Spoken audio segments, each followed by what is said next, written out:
One of the most reckoning forces and revered figures in women's basketball history, Cheryl Miller just quaked a volcanic eruption with her recent comments about the Indiana fever, a revelation that is poised to reverberate the entire WNBA and sets multiple wheels in motion. We need tough and fair negotiators and visionaries, and we need a bully. We need a bully behind the table. The USC legend, considered the greatest women's basketball player in the history of the game, redefined the sport with her extraordinary skills on the court of play with a long fleet of laurels. Though retired, the Hall of Famer still holds a major sway in the WNBA as coach and a sideline commentator. Her ingenuity at understanding the game nitty-gritty is unparalleled. Like a domino effect, Miller's words cause a chain reaction of questions such as, will her recent involvement with a fever lead to a breakthrough for the rookie team? Join us as we empty the treasure chest, unraveling the myths and mysteries behind the USC legend, Cheryl Miller, and the future it bodes for the Caitlin Clark's team. Cheryl Miller, an icon in her own right, was one of the best of all time. Miller gained early fame while starting at Riverside Poly High School, where she once scored 105 points in a game and led her program to a 4-year record of 132-4. That included an 84-game winning streak and 4 straight CIF championships. She became the first high school player, male or female, to be named a Parade All-American 4 straight years. She was named the National High School Scholar Athlete of the Year in 1981 and broke state records for points scored in a single season and in a career. She continued that success at USC, where she led the Trojans to a 112-20 overall record over 4 seasons and back-to-back championships in 1983 and 1984, when she was named the NCAA Tournament MVP both times. She was selected as the Naismith Player of the Year 3 times and earned the Wade Trophy once. She was also a 4-time Kodak All-American and finished her career owning virtually every school record, including career scoring, scoring average, career rebounds, total field goals, and total free throws made. She won the ESPN Female Athlete of the Year in 1984-85 and was named the Player of the Decade in the 1980s by the Women's Basketball Coaches Association. In 2016, when the Pac-12 Conference unveiled its all-century team in March of 2016, Miller was named the Pac-12 Player of the Century. A boisterous career, you can imagine. But we're not done. Miller was inducted into the USC Hall of Fame in 1995 and USC retired her number 31 jersey in November of 2006. In 2018, she was inducted into the Pac-12 Conference's Hall of Honor in a group that included women for the first time. Miller's international playing career was highlighted by gold medal performances in the 1984 Olympics, the 1983 Pan American Games, and the 1986 Goodwill Games, where she led each team in scoring. With someone who holds so much sway in the WNBA, did you know she never suited up in the WNBA? As the professional league was not around when Miller graduated from USC, not until 1996 that the WNBA was founded. She likely would have played in the league if not for knee injuries that ended her career abruptly. That wasn't the end for Miller, as she dusted her boots off and took up the John Wooden's hat of being a head coach at USC, the Phoenix Mercury of the WNBA, and Langston. She left the coaching spotlight to become a television reporter and analyst, working with TNT for 17 years before returning to coaching.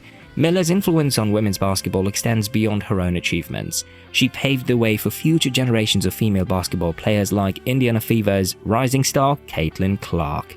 I think obviously Cheryl, she's like one of the pioneers of our game and just an awesome individual.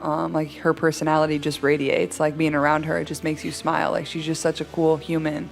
So for her to get to coach us, like super exciting for me. I was super excited when I heard that news. Like just a great opportunity to be around somebody that's given so much to this game and to get to enjoy this, my first experience with her, honestly. Another supporter who gives Cheryl her flowers for being a significant influence on his career is Reggie Miller, Miller's younger brother, also a Hall of Fame basketball player.